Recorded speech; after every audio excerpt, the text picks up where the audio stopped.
एकदम असा कुरुम कुरुम आवाज येतोय पापडाचा आणि टेस्ट पण अप्रतिम झालेली आहे। नमस्कार, मी सुवर्णा आणि परत एकदा तुमचं सर्वांचं माझ्या एका नवीन ब्लॉग मध्ये अगदी मनापासून स्वागत। आजचा दिवस तुम्हाला खूप छान मस्त आनंदाचा आरोग्याचा जावो हीच बाप्पाच्या चरणी प्रार्थना। तर आजच्या व्हिडिओमध्ये ना आपण ज्वारीचे पापड अगदी सोप्या पद्धतीमध्ये कसे बनवायचे ते बघणार आहे। तर त्याआधी ना तुम्ही माझ्या चॅनलवरच नवीन असाल तर चॅनलला सबस्क्राईब करायला विसरू नका। तर मला आहे ना बऱ्याच त्यांची कमेंट येत होती की ताई ज्वारीचे पापड दाखवा, बाजरीचे दाखवा, नाचणीचे दाखवा। आपण हे सर्व काही पापड बघणार। आता मी आज तुम्हाला ना ज्वारीचे पापड दाखवते, कारण मी आजच पाण्यामध्ये नागली भिजत टाकली आणि नागली भिजायला ना 2 दिवस लागतात। तिसऱ्या दिवशी नागली काढल्यानंतर चौथ्या दिवशी पापड होतात। तर त्याआधी आता आपण आहे ना ज्वारीचे पापड आहे ना न आंबवता न भिजवता करणार आहे, कारण पारंपरिक पद्धतीने ना ज्वारी पाण्यात भिजवली जाते, नंतर ती काढतात, सुकवतात, दळून आणतात आणि त्यानंतर तिचे पापड करतात। पण मी जे पापड तुम्हाला आज दाखवणार आहे ना ते अगदी सोप्या पद्धतीमध्ये करता येतात। अगदी एखाद्या नवीन शिकणाऱ्या मुलीला सुद्धा जमतील एवढी सोपी पद्धत आहे आणि तळल्यानंतर पण खूप खुसखुशीत आणि खूप छान लागतात। तर आपण आहे ना ज्वारीचे पापड बनवण्यासाठी काय काय साहित्य घेतलं मी आणि सर्व काही कृती तुम्हाला व्हिडिओ मधून दाखवणार आहे। पण त्यासाठी व्हिडिओ संपूर्ण बघा, कारण संपूर्ण व्हिडिओ बघितल्यानंतरच तुम्हाला सर्व काही समजेल। तर चला आता आपण सुरुवात करूया। इथे मी ना परातीमध्ये 1 किलो ज्वारी घेतली। ज्वारीमध्ये खडा वगैरे बघून घ्यायचा, त्यानंतर आहे ना डब्यामध्ये घालून आता मी नाईला गिरणीतून आहे ना दळून आणणार आहे। पीठ दळून आणल्यानंतर आहे ना एका छोट्याशा पातेल्यामध्ये पीठ काढून घेतलं। पातेल्याच्याच मापाने आपण इथे ना ज्वारीचे पापड करणार आहे। तर त्यासाठी ना हे बाकीचं साहित्य पण काढून घेतलं इथे वाट्यांमध्ये। यामध्ये आहे ना पातेल्यामध्ये ज्वारीचं पीठ आणि त्याच्यासाठी ना इथे मी 1 चमचा तीळ, अर्धा चमचा ओवा, चवीनुसार मीठ, 1 चमचा जिरे, पाव चमचा हिंग आणि अर्धा चमचा पापड खार हे सर्व काही घेतलं। आता मी इथे जितकं ज्वारीचं पीठ घेतलं ना त्याच पातेल्याने आपल्याला ना पाणी मोजून घ्यायचे। तर इथे आपल्याला ना 1.25 पातेलं पाणी घ्यायचे। 1 पातेलं आणि पाव पातेलं असं पाणी इथे मोठ्या पातेल्यामध्ये मी टाकलं। तर 1.25 पातेलं पाणी आपल्याला मोजून घ्यायचं। त्यानंतर पाण्यामध्ये ना आपण जे पण साहित्य काढलं ना ते सर्व काही पाण्यामध्ये टाकायचं आणि पाण्याला ना 1 उकळी येऊ द्यायची। पाण्याला उकळी आल्यानंतर आहे ना लाकडी लाटण्याच्या साहाय्याने आता आपल्याला इथे खिशी घ्यायची पिठाची। यामध्ये आहे ना लाटणं फिरवत राहायचं आणि वरतून आहे ना ज्वारीचं पीठ टाकून घ्यायचं। पीठ टाकल्यानंतर या पद्धतीने लाटणंसारखं हलवत राहायचं।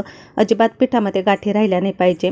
व्यवस्थित पीठ सर्व काही एकजीव करून घ्यायचं आणि अशा पद्धतीने आता आपली खिशी घ्यायची। 1-2 मिनटं आहे ना असं हलवत राहायचं। तुम्हाला जर पीठ एकदम सैल वाटलं तर त्यामध्ये तुम्ही आपण जे ज्वारीचं पीठ दळलेलं आहे भाकरीसाठी थोडंसं पीठ टाकू शकता याच वेळेला। आणि पीठ जर एकदम घट्ट वाटलं तर थोडंसं गरम पाणी करून टाका, तर पिठाला काही होणार नाही। पण माझं आता इथे प्रमाण एकदम परफेक्ट झालेलं आहे। याच पद्धतीने आता इथे आपल्याला खिशी घ्यायची आहे आणि हे पीठ आहे ना 20 ते 25 मिनटं एकदम मंद आचेवर आपल्याला शिजवायचं आहे। अधूनमधून पीठ तुम्हाला हलवत राहायचं आहे आणि त्यानंतर आपलं पीठ आहे ना अशा पद्धतीने होईल बघा। पीठ शिजल्यानंतर आहे ना हाताला तेल लावून घ्यायचं आणि ताटाला पण तेल लावून घ्यायचं आणि सर्व काही पीठ आहे ना आता इथे ताटामध्ये काढून घेते मी। पीठ काढून घेतल्यानंतर आहे ना थोडंसं मळून घ्यायचं। मला आहे ना हाताला खूप चटके बसत होते, त्यामुळे मग मी ना एक प्लास्टिकचा कागद घेतला पीठ मळण्यासाठी आणि त्याला तेल लावलं थोडंसं आणि त्याच्यातच हे सर्व काही पीठ व्यवस्थित असं मळून घेतलं।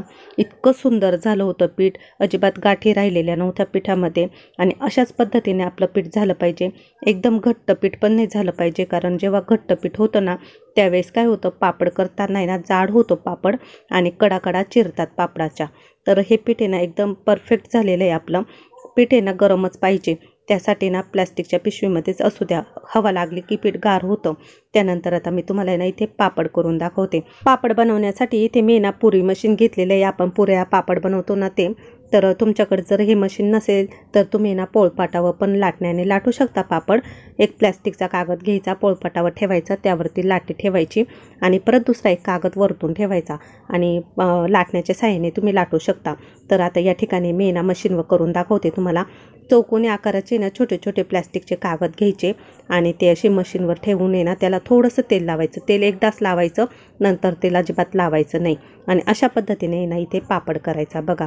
इतका छान मस्त पापड झाला आहे आणि पीठ पण एकदम छान झाले, त्यामुळे पापड पण पटकन असा मोठा झाला। तर अशा पद्धतीने ना आपले हे सर्व काही आता मी इथे पापड करून घेते। तुमचे पापड जर मशीनने थोडेसे जाड येत असेल ना तर तुम्ही ना या पद्धतीने पापड केल्यानंतर आहे ना त्याच्यावरती ना लाटणं फिरवा। थोडासा पापड आहे ना लाटण्याने जर लाटला ना तो एकदम पातळ होतो आणि खूप छान लागतो, खायला पण खूप मस्त होतो। तर असे पातळ पापड आहे ना मला तर खूप आवडतात, पण मी एकटी असल्यामुळे ना मी सर्व पापड काही लाटले नाही, 2-4च पापड फक्त लाटले. पण जे लाटलेले पापड होते ना ते खूप छान होत होते. आणि अशा पद्धतीने मी इथे ना सर्व काही पापड आहे ना कागदावरतीच टाकले वाळत. बघा या पद्धतीने वरचा कागद काढायचा आणि अशा पद्धतीने पापड आपल्याला वाळत टाकायचे. तर हे सर्व काही पापड मी टेरेसवरतीच टाकले.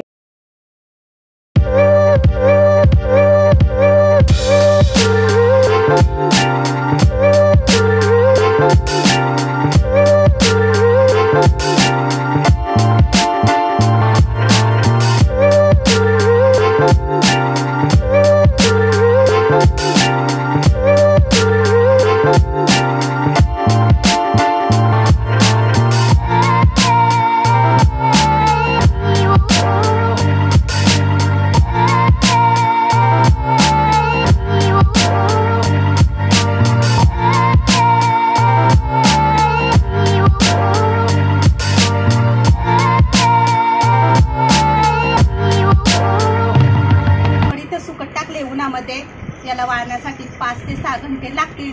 त्यानंतर वाळल्यानंतर आपला पापड आहे ना तळून बघू आपण कसा होतो ते.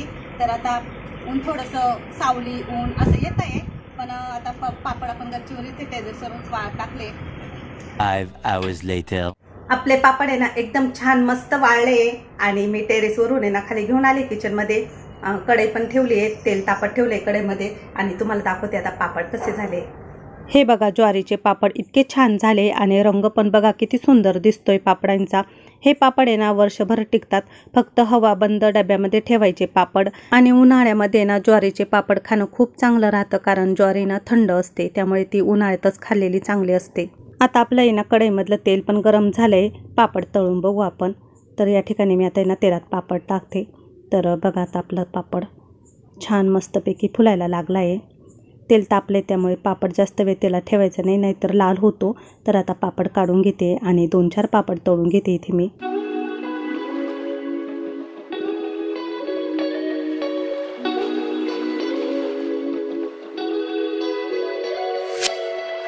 आणि इतका छान झालेला आहे आपला पापड, हे बघा.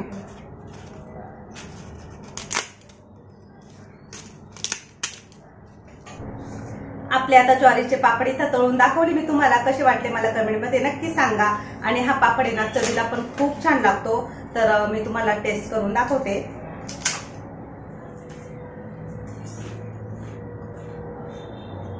एकदम असा कुरुम कुरुम आवाज येतोय पापडाचा आणि टेस्ट पण अप्रतिम झालेली आहे. खूप छान झाले आपले ज्वारीचे पापड.